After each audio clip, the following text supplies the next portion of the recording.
Thank you, John. Before I get started, I just heard the sad news that the Queen of England has passed, and I want to say that our thoughts are with her family and with the people of the United Kingdom. It's great to be in Dearborn and later today in Detroit.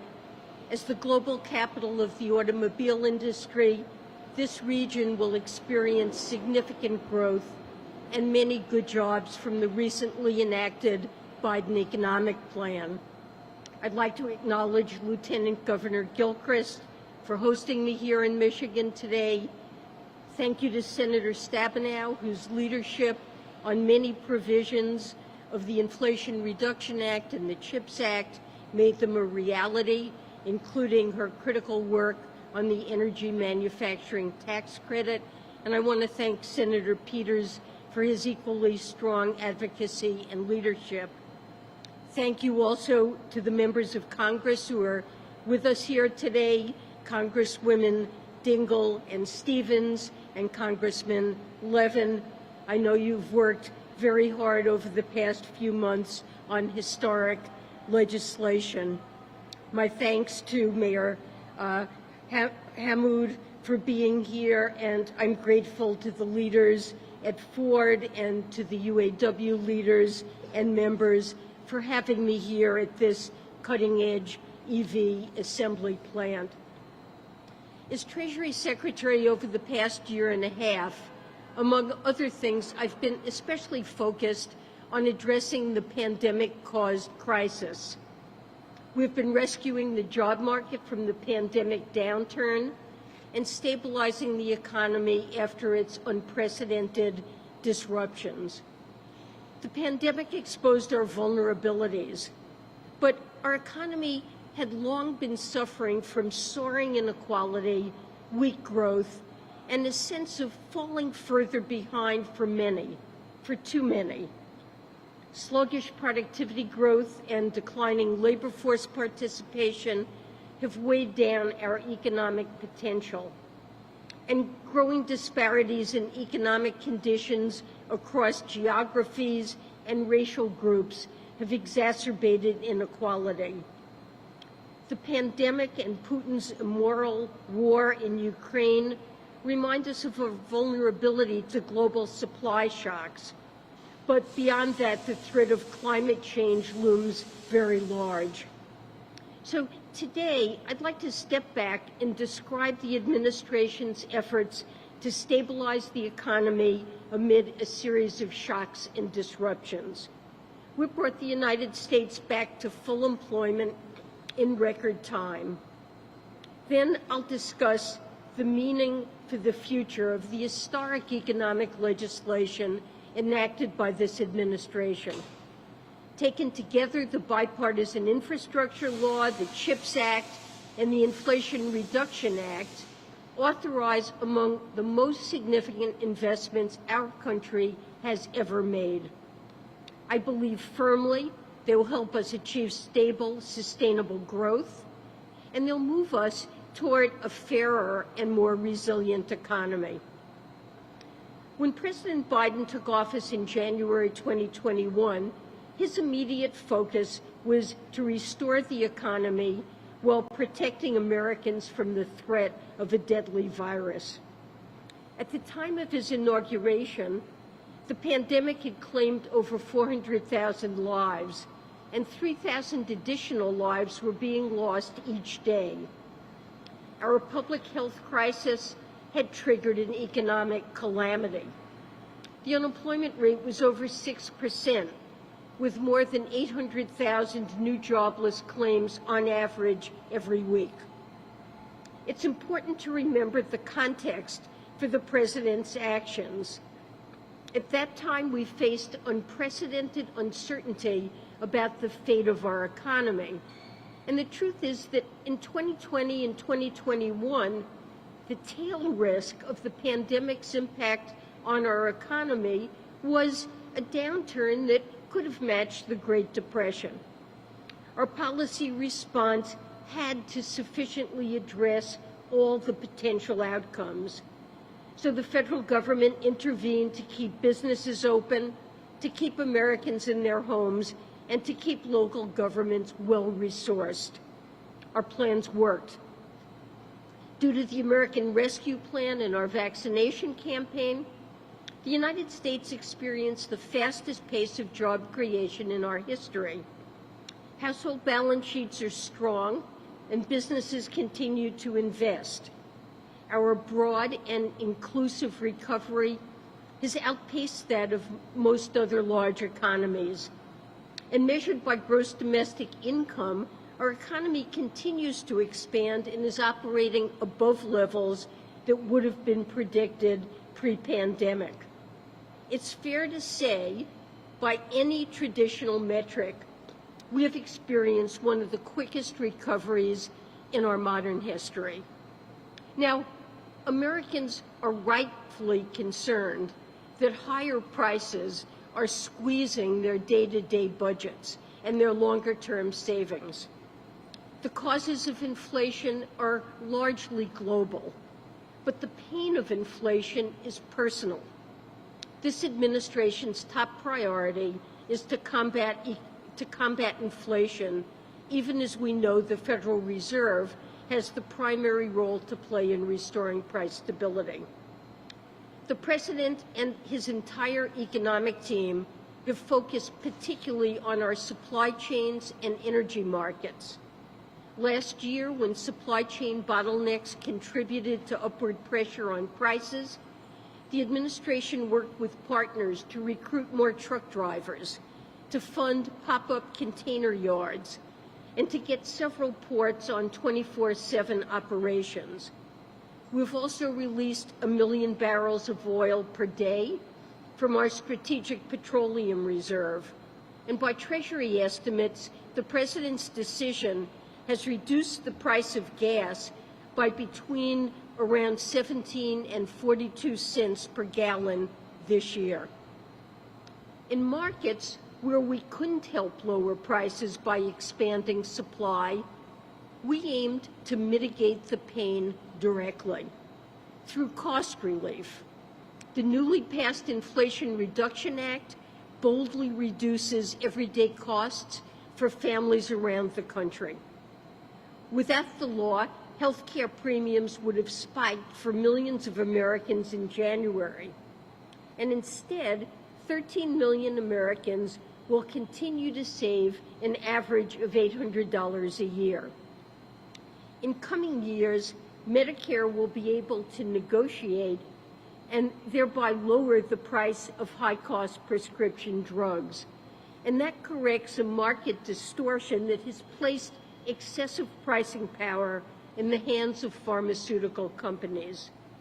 So in sum, while costs to American families remain unacceptably high, I believe this administration's actions have made a meaningful difference, and they will continue to do so. As we continue to tackle inflation, President Biden has made clear we cannot just return to the old normal. The recent trifecta of legislation our administration has signed into law will strengthen the foundations of long-term growth at the core of our post-pandemic economy. Earlier this year, I described many of these policies as modern supply-side economics. I described how, prior to the pandemic, higher inequality was accompanied by slower growth. And now, with an economy at full employment, we are uniquely suited for a supply-side expansion that delivers sustainable growth and reduces inequality. Just over half a year after we introduced this concept, the Biden administration has delivered on key aspects of this modern supply-side agenda. And in doing so, we're making a generational investment in the strength of our economy and in the prosperity of our citizens. In particular, I'd like to touch on 3 economic impacts of the newly passed Biden economic plan. They are expanded productive capacity of our economy, increased resilience to global shocks, and greater fairness for workers and businesses. The Bipartisan Infrastructure Law, the CHIPS Act, and Inflation Reduction Act will expand the productive capacity of our economy. They will raise the ceiling for what our economy can potentially produce, and they will provide an historic injection of funding into investments that have been too long neglected.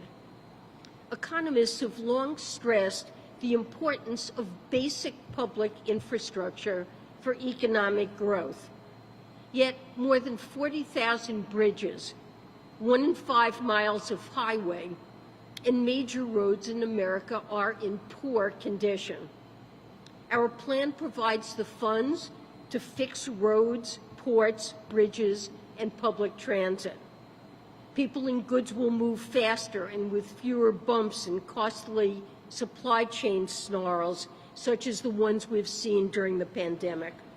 And these improvements will expand output and they'll enhance the productivity of American workers. Studies show that a 10% increase in government infrastructure investment grows national output by over a percentage point in the long run. Our plan will also bring high-speed internet to unserved and underserved communities across the country. During the pandemic, I heard heartbreaking stories about parents who drove every day to parking lots with Wi-Fi so their children could complete their homework online. With this closing of the digital divide, more children will be able to complete their online schoolwork right at home. The economic opportunities for millions of Americans currently without adequate internet service will be broadened. And regardless of where they live, they will have access to new jobs or customers around the world. Economists have also long underscored the contribution of investments in research and development to American productivity growth. While recent attention on the CHIPS Act has been focused on semiconductor manufacturing, our plan also authorizes tens of billions in federal government investment into research and development across a range of agencies. And this authorization really couldn't come too soon. The United States now ranks 10th in the world in terms of R&D investments as a share of output. Over half a century ago, the federal government spent 1.9% of GDP on R&D. That was partly to fuel the race to the moon. But in recent years, it's spent a third of that. The estimated cost of the retreat in public R&D is $200 billion per year in lost economic output. And meanwhile, competitors in China and the rest of the world are marching forward. The Biden economic plan marks our government's intent to return to serious scientific research and innovation. And you know, I've heard laments of the days when America built and America innovated. And the Biden economic plan provides significant investments in the capacity of the American economy to do just that. The second critical impact of the Biden administration's modern supply-side agenda is to improve American economic resiliency. Americans know the unsettling feeling of seeing empty new car lots or volatile gas prices due to supply shocks beyond our control. Since the private sector doesn't always optimize their supply chain to consider external risks, government has a critical role to play. And we've become too vulnerable to countries like China using their market advantages in certain technologies or natural resources to exercise leverage against other countries for their own benefit. Our plan takes significant steps toward reducing those economic and national security risks. At the same time, we will maintain mutually beneficial trade and keep our deep ties with other countries. This begins with two sectors that are core to 21st century resilience, semiconductors, and energy. While semiconductors are found everywhere in everyday goods, the United States produces only 12% of semiconductors today, and that's down more than a third in the 1990s. The impact of the chip shortage has recently been felt acutely across our economy. Factories have been idled, consumers have faced skyrocketing prices for cars and other goods that rely on chips as a key input. Our plan, which is powered by the CHIPS law, provides around $40 billion in incentives to onshore semiconductor manufacturing in the U.S. There will be greater certainty in our increasingly technology-dependent economy. And progress has already been made. A number of semiconductor manufacturers have already announced expansions of their U.S. footprint since the passage of the law. The past few years have also reminded us of our vulnerability to geopolitical and climate-related shocks. These shocks have increased in both frequency and scale, and as I speak here, the southwest of the United States is in a mega drought, an ongoing 22-year drought that is the driest period in over 1,200 years. As part of our plan, the bipartisan infrastructure law allocates around $50 billion toward climate resilience and weatherization. It will protect farmers, homeowners, and communities against the increasing number and scale of droughts, heat waves, and floods. Given the existential threat posed by climate change, it is imperative that we address it. Our plan, powered by the Inflation Reduction Act, represents the largest investment in fighting climate change in our country's history, and it will put us well on our way toward a future where we depend on the wind, the sun, and other clean sources of energy. We will rid ourselves from our current dependence on fossil fuels and the whims of autocrats like Putin. In policy terms, experts estimate this law puts the United States on a path to reducing emissions relative to 2005 levels by approximately 40% within the next 8 years. And that places President Biden's goal of cutting our emissions in half by 2030 well within reach. Now, there is much more work to do, but we can finally say to ourselves and to the world, we are on a path to a net zero emissions economy.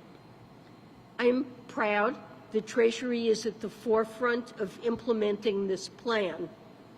Today, countries representing around 90% of global GDP have made net zero commitments by mid-century or soon thereafter.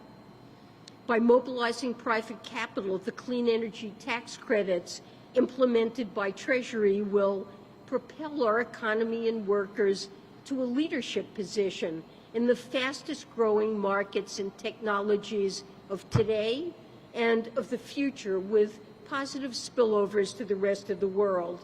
And this, of course, includes the U.S. clean vehicle sector, where we can expect greater investment and more good jobs like the ones here at Ford as we develop the supply chain here at home. Further, in the process of boosting domestic clean energy production, the law will support our energy security and insulate us from the type of fossil fuel-driven energy volatility we've seen in the past year. I want to end by speaking about fairness in our economy. To me, fairness is a goal of policy. It's also a moral issue. But progress has been elusive. Long before the virus arrived, we were living in an economy where wealth built upon wealth and a growing number of working families and communities were being left behind. The modern supply-side policies I just spoke of are not only pro-growth, they're also pro-fairness. The traditional approach to supply-side economics, which focuses on providing tax incentives to owners of capital in order to boost private investment, that approach in many cases has contributed to deepening income and wealth disparities. And we saw that in the previous administration's signature piece of legislation, a tax bill that overwhelmingly benefited the wealthiest Americans and biggest corporations.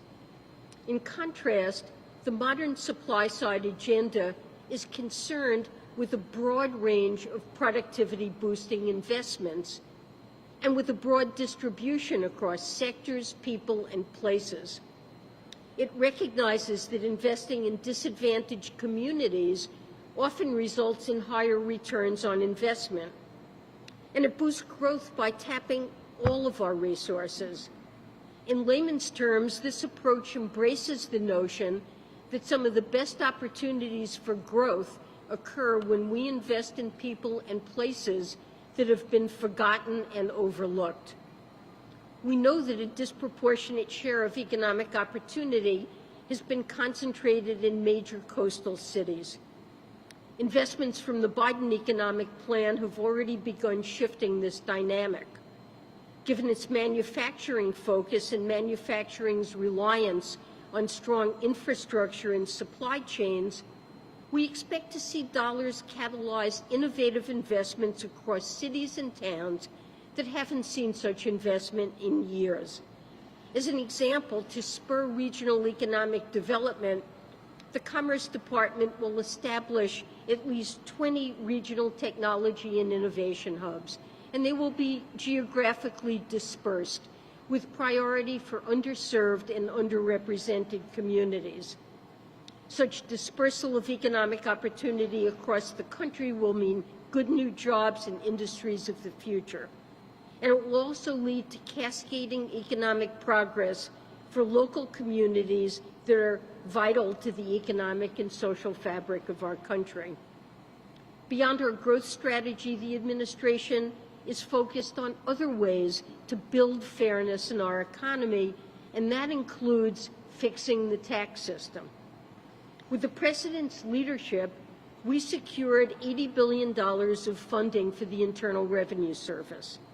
That reverses a steep decline over a decade. Billions of dollars will go toward tangible investments, and taxpayers will see that when they interact with the IRS. There will be improved customer service, more answered calls, expedited return processing and refunds, updated computer systems, simplified tax filings. Furthermore, this funding will also help correct a two-tiered tax system by ensuring that large corporations and high-income earners cannot avoid paying the taxes they owe. The tax gap, which is the amount of money that's owed but not paid to the IRS, is huge. It's estimated at $7 trillion over the next decade, and it's disproportionately concentrated among high earners. These earners have more complex and opaque sources of income, and due to the IRS's resource constraints, they're very rarely audited. That means an increased burden in funding our government and investing in our economy falls on working and middle-class families, families that are doing everything right. These resources will enable the IRS to increase audits of taxpayers at the high end and collect taxes from those who have not paid their full bill. And I have made clear this funding will not be used to raise audit rates relative to recent years for households making under $400,000 annually. Rather, with the right technological infrastructure in place, audit rates for those honest taxpayers will actually decline. And this funding will help the IRS collect billions in revenue, which can be used to reduce the deficit, fund additional public investments, or lower taxes for working families. Combined with the corporate tax reforms in the law, this funding also represents some of the most significant steps we have taken in recent years to build a fairer and more effective tax system. So, to summarize, the decisive actions taken by President Biden to vaccinate individuals and control the virus saved countless American lives. And these life-saving measures were accompanied by policies to revive and reinvigorate the economy. Over the past year and a half, the United States has experienced an historic jobs recovery. We've expanded our capacity for sustainable, resilient growth and advanced economic fairness. So where do we go from here? As we look to the fall and the months beyond, our administration is ready to build on the achievements of the past year. The most immediate challenge, of course, is to return to an environment of stable prices without sacrificing the economic gains of the past 2 years. To ensure our long-term economic stability, we must keep our public finances on a sound footing, and we'll build on the momentum of the Inflation Reduction Act's corporate tax reforms to advocate for additional reforms of our tax code and the global tax system, which includes closing loopholes and returning tax rates for high earners and corporations toward historical norms. By making everyone pay their fair share, these reforms will provide our government with additional fiscal room to make critical investments. We'll continue to support sustainable, resilient growth. In the coming months, we expect to see significant movements of private capital into growing industries such as clean energy production and semiconductor fabrication. We'll coordinate permitting reform across the government to speed up these investments while upholding bedrock standards and laws. We also understand the importance of reliable and sustainable sourcing of raw materials and minerals, such as polysilicon, lithium, and cobalt, and iron and steel, as we build the chips, batteries, and infrastructure of the future. We especially understand the urgency of investing in and expanding America's most valuable economic asset, our workforce. Programs like free community college and expanded workforce training increase the productivity of our labor force. And we must invest in structural reforms that increase our labor force participation rate. A large body of research shows that high-quality, affordable child care and free preschool increase the odds that parents, particularly mothers, will participate in the workforce, and there are lasting benefits for the outcomes of their children. Lastly, we'll continue to pursue economic fairness. The policies I just outlined, from tax reforms to affordable child care, are powerful tools to level the playing field. But there's more, and I believe it's a national imperative to improve the affordability of housing, and that will confer substantial health, social, and economic benefits on low and middle income families. Simply put, it should be easy, not hard, to put a roof over your head. Even as the administration's policies prevented the tsunami of pandemic-related evictions we feared, we must continue advancing our coordinated government approach to expand the supply of housing. For all there's left to do, let me say this. After the progress we've made over the past few months, I am more optimistic about the course of our economy than I have been for quite a while, and I know we're headed in the right direction. Thank you very much.